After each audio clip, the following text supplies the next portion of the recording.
Mr. Sachin Arora is the Executive Vice President and Head of Bancassurance, New Growth and Business Development, Max Life. He has been associated with Max Life Insurance since February 2004, working across multiple business units and strategic priority areas. Sachin brings deep insights into understanding the life insurance business and its product offerings. He is a proud recipient of the Chairman's Award in 2019, CEO's Award in 2013, and several other recognitions. An avid marathoner, Sachin is a science graduate from St. Stephen's College, Delhi. He completed his postgraduate diploma in planning and management from the Institute of Planning and Management, New Delhi. I give you Mr. Sachin Arora. All right. Good afternoon, everyone. Rather good evening. And thank you for having me here. Really a pleasure. With the two doctors and all the speakers we've heard so far, I feel like a novice. But please bear with me. This is my debut with Silver Talkies.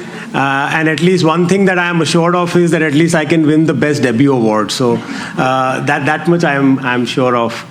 I flew in this morning from Delhi, so about 2,100 kilometers I flew to be with all of you.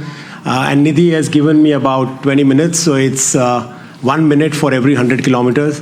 I'm a runner, so I know what 100 kilometers means. When I did my first ultra marathon, which was about 100 kilometers, it took me 18 hours. So today I have 20 minutes for 2,100. So it'll be a new personal best by the time I finish this session.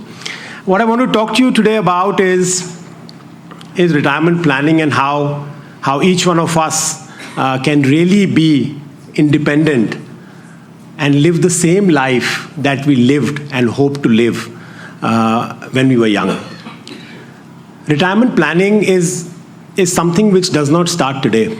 Retirement planning actually starts when you start to earn your first dollar or your first rupee or your first paise. And that's where retirement planning starts. All of us have heard about make hay while the sun shines, and that's really the title of my presentation today, to make hay when the sun shines. But the problem with India and all of us is that we never really know when the sun is truly shining on us. Because when we feel the sun is shining, we are actually saving money for our kids' education. Then we suddenly start to feel now kids' education is taken care of. Now the sun is shining, let me make hay while the sun is shining. But then we've got to get the kids married. Then you get the kids married and then you say, okay, now finally sun is shining on me. But then you have your grandchildren and you have to start to save for them. And by the time your grandchildren are now big enough, then, they're gone. Not gone, but all the pressures of everything that I heard in the session just before of how do you start to now save for your healthcare. So really in India the sun never really shines, and my retirement planning is a very, very complex subject. But I'll be successful that when I leave from here today, each one of you understands that it's never too late. Some of you will have young children, young grandchildren. And when I go back to my school days, every time there was an exam, the preparation used to start 9 p.m. the previous night. And therefore, 9 p.m. the previous night also we could study and we could pass the exam, so it's never too late. Don't lose heart. It's never too late. We can always prepare to be independent and always prepare to have a plan in place for the rest of our life. Some interesting trivia I will share with you, and these are all outcomes of a survey which my organization Max Life Insurance does. It's called the IRIS survey. We go around meeting about 8,600 people across 28 cities in the age groups of 35 to 65. And we ask them questions about their ability and their preparedness for their retirement life. And this is what people have to say. An overwhelming majority, about 33% of the people today feel that whatever they have saved for their retirement will last them not more than 5 years into their retirement. Not more than 5 years. And we feel that we've done so well and we've saved so much, but 1/3 of the people, and I'm sure it will be true for this audience as well, will have somewhere in their heart this feeling that this money may not be enough. And some of the questions when I heard, there was a madam here talking about the expenses on the regular test that she has to do, and she finds it to be expensive. It's expensive because somewhere deep down inside, there is that feeling that, the savings might not be enough. So you're not alone. There are 33% people who feel the same way. In the age groups of 50 and above, and that will be majority of this room, 86% of the people have not really started to prepare for retirement. 86% of people are not prepared for retirement in terms of being financially well off. So 33% people who planned for it feel that the money will be over within 5 years. And in the age group of 50 plus, 86% people feel that they are not planned for retirement. So this is the reality. But after all, we are in India. Sab kuch chalta hai, and there is a jugaad. In India, jugaad solves everything, right? And I gave you 2 sets of numbers. Now just look at the next set of numbers. 70% of the people we surveyed feels they are okay for retirement. They're not saved, money will finish, but life is okay. An overwhelming majority feels that they will be able to live a luxurious life after retirement. Paisa nahi bachaya hai, luxurious life, something will happen. And that's the hope with which India is living today. The blue bar is the survey we did last year. The orange bars are the survey we did this year. More number of people feel that they'll be able to lead a luxurious life after retirement, given the backdrop of the numbers that I gave you, how underprepared we are. And this is really the reality of where retirement planning is today in the country. What is therefore happening? What is happening, therefore, is that people are now realizing this. More and more people are understanding this gap that is there between what life they want to live and what life they would be able to live, given all that they've done in their earning years. And therefore, what's happening? What's the change in the society? The change in the society is more and more people are now wanting to start early to save for their retirement. So if you have children who are earning now, as you go back today, please make them sit in front of you and tell them that they need to start saving for retirement now. The time is now, because otherwise they would be part of the 86% people who've not planned for their retirement. The time is now.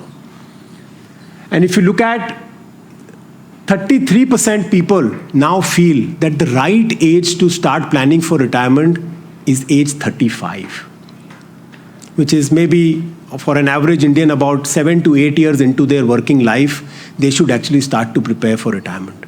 Many of us, if we go back to our days when we were 35 or 40, did we really think about retirement? Did we really think that we have to save money for ourselves? Never. And yeah, we were enjoying life then, but we want to enjoy life right now also, right? Why should we not enjoy life right now? And why should the society be always about giving? Sometimes, and I'm choosing my words very carefully, you have to be selfish. All your friends, all your engagements, all your social circle, they will vanish the day you need money. People will just vanish. And I have seen live examples of people who now struggle because they did not save when they were well off. So please go back today and talk to your children, to your grandchildren, and tell them that it is important for you and for them that they start to prepare for this. Look at this. 37% of people have not even started saving for retirement. Despite the knowledge, despite people feeling that they'll be comfortable in a retired life, 37% people are today not even saving for retirement. And one of the big reasons is people say, I don't have enough money to save.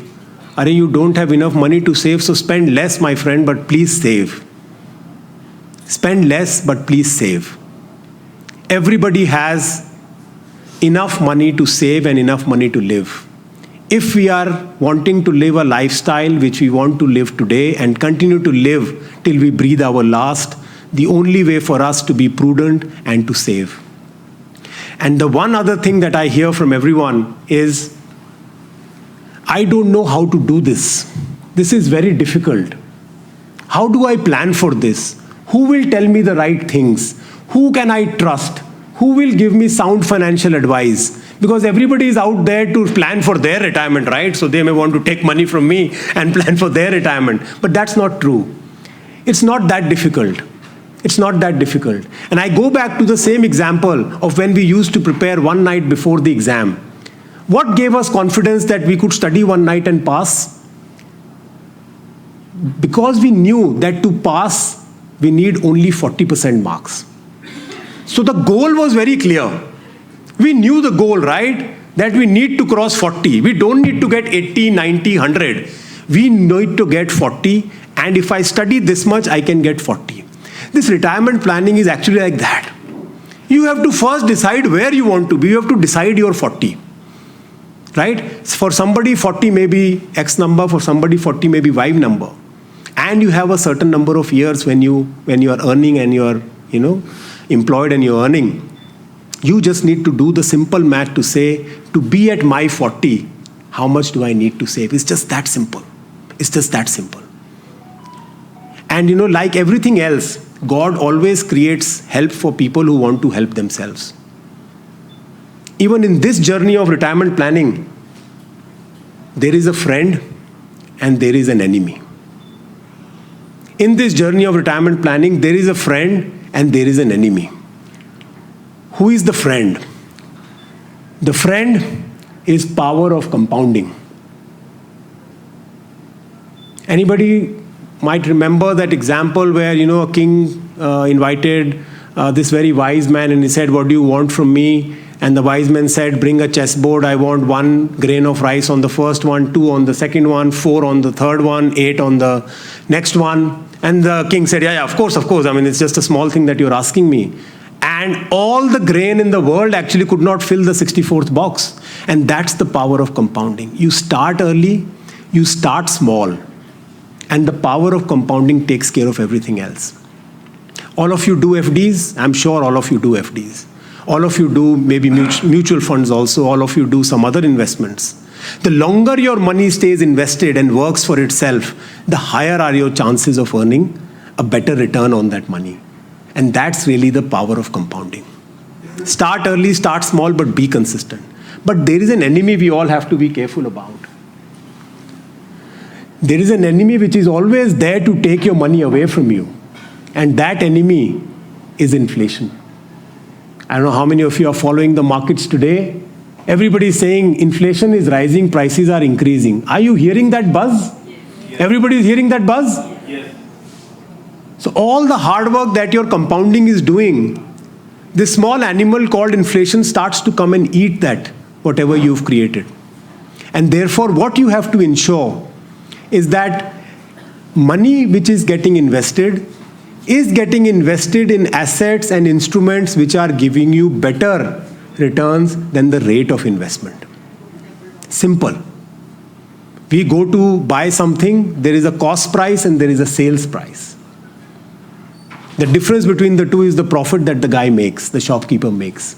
Similarly, the rate of compounding should always be higher than the rate of inflation for you to have your money safe, to be able to reach that 40, which we all have decided for ourselves. So there is a friend which is more powerful than inflation, because inflation rises and falls, but compounding only rises. So your friend is actually stronger than your enemy. It's just that you need to embrace that friend and not worry about the enemy. The power of compounding will always take care of inflation in the long run. A lot of people ask me when I go talk to large audiences, Karna kya hai, sir? You've given us all these numbers. What do we do? What is it that I can do at my individual level to be able to plan for my retirement? Now, this in itself can be a 4, 5, 10-hour session. But what I would give you is really 4 or 5 simple tips and simple ideas which you can discuss. Anybody needs more information, please feel free to email me, call me. I'll be happy to guide you. Understand your time horizon. So people may want to start at age 35. All of us may be beyond that age. right? But still, because the lifespans in India are rising, all of us have time on our hands. You can still start to plan to have a very active, to have a very luxurious, and to have a very self-fulfilling life in the balance years that we all will live. So really identify your time horizon in how much time, how much money you want to do what in your life. So first thing is time horizon. Number two is decide what is your 40, right? What is your pass mark? That pass mark is 1 crore, 2 crore, 5 crore, 10 crore, 50 crore, 100 crore, I don't know. But whatever is your 40%, decide that, because we only need to work that much hard to meet that 40% number. Okay, so decide your 40%. Third one is really, one is inflation and the other one is tax. As you grow older, at least in the Indian setting, tax rate starts to go down, right? So some of you may be in the lowest tax bracket, depending upon what corpus you are generating. So you may be in a lower tax bracket than when you were not retired, or you were less than, let's say, 60 years of age. So know your tax bracket and calculate your post-tax returns to be able to really get money in the hand, right? Because apart from inflation, taxation is also an enemy which takes away money from you. Risk tolerance and the ability to take risks is another important element for you to be sure of which instruments you want to park your money in. Everybody here feels FDs are safe? Everybody feels FDs are safe? Not safe. Everybody feels stock market is safe? Not safe. Everybody feels bonds are safe? Everybody feels cash under the pillow is safe? My mom does that. She feels cash under the pillow is safe. Or cash in the rice jar. If you put in the rice jar, it is safer than the wheat jar, actually. That's what she says. But everybody has their own view of what is risk and what is the risk that they are willing to take. Each one of us will have a different view. If all of us had a lakh of rupees today, all of us will go and put in different things depending upon what we perceive as risk and what is the return that we want to get, right? And therefore decide your own threshold. In this thing, we don't want bhed chal. We don't want bhed chal. That's the last thing. Bhed chal, everybody gets it. You don't want to follow everybody. You decide your own thing, because your risk tolerance is very different from mine. Mine is very different from Sir. Sir is very different from everybody else. So decide your own risk tolerance to be able to identify instruments where you want to put your money and which will give you the outcomes that you want to achieve.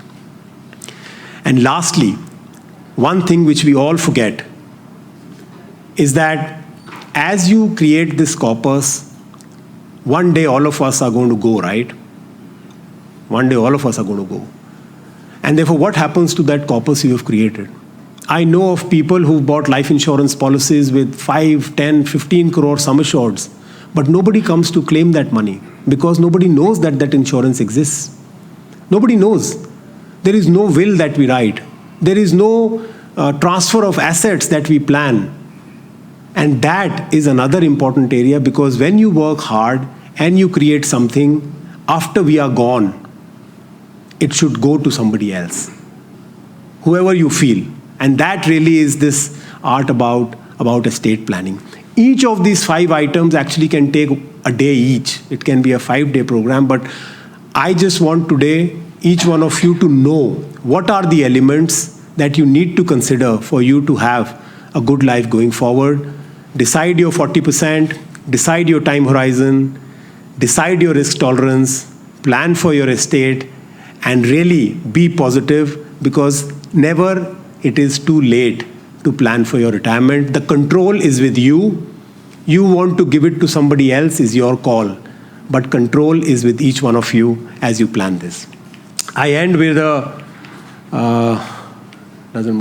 very small joke on retirement, where it said that I want to enjoy my life and live off my savings, but not sure what's going to be the truth on the second day. So first day will be very good, but not sure about the second day. But every day can be day one if we plan well, if we start planning in advance, if we decide what is the 40% for us, and if we decide what are the instruments where we want to park. So thank you very much for being a patient audience. I hope I have been able to stir some thinking in your mind. One request I will make once again at the cost of repeating: please go back, gather your family members, and tell them that it is important to plan for this. Because like diabetes is killing people, like heart attacks are killing people, not being planned financially will kill this nation in no time. Will kill this nation. It is something that we don't see every day, but this is slowly and slowly eating away the social fabric of the country. Thank you very much. It was a pleasure talking to you all. Thank you.